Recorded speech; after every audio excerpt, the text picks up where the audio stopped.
bizni sevadi azizlar. Alloh sevadi bandasini. Shu qadar sevadiki, biz tasavvur ham qila olmaymiz Allohning sevgisini. Allohning bandasiga bo'lgan sevgisini, rahmatini banda tasavvur ham qila olmaydi azizlar. Qiyomat qoyim bo'lganda bir gunohkor bandani Alloh olib chiqar ekan o'rtaga. Keling tasavvur qiling, shuni o'zimizni qo'yib ko'raylik. Qiyomat boshlandi. Payg'ambarimiz alayhisalom aytibdilar.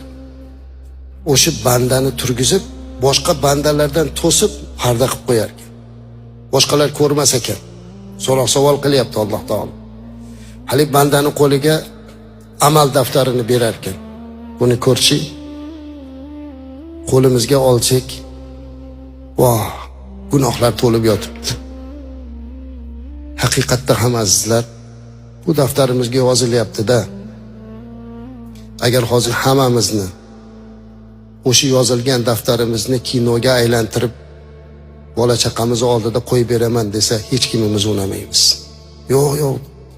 Ota-onani oldida qo'ymang, bolalarim oldida qo'ymang, odamlar oldida qo'ymang deymiz. Chunki o'zimiz va Alloh biladigan shu qadar gunohlarimiz borki, uni Alloh berkitib turibdi.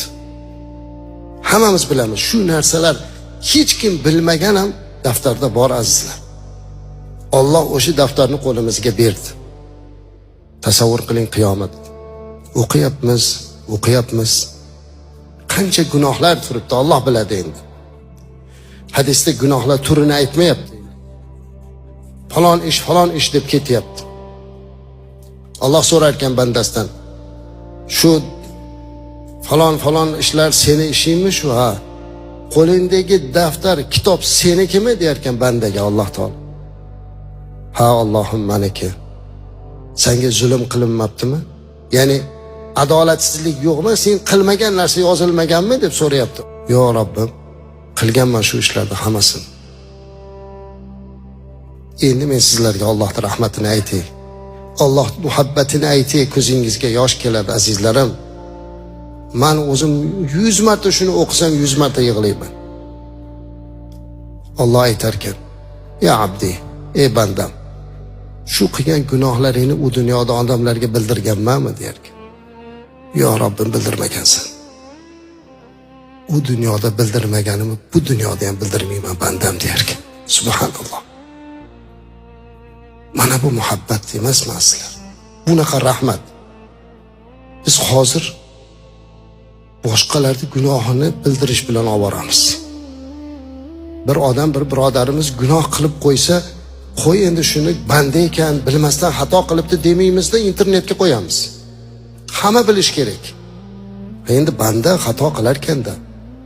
Rasulimiz alayhisalom odam bolasi borki xatokor dedilar, xato qilamizda. Lekin Allohning rahmatining cheksizligini qarang. Bandasini modomiki bu dunyoda sharmanda qilmabdi, u dunyoda ham sharmanda qilmaydi.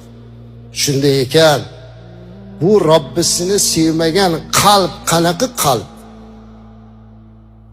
Allohni sevsa, Allohning rasulini sevsa, jannatda Rasulimiz alayhisalom bilan birga bo'lishga yarasha inson bo'lar ekan. Alloh muhabbatimizni ziyoda qilsin azizlar.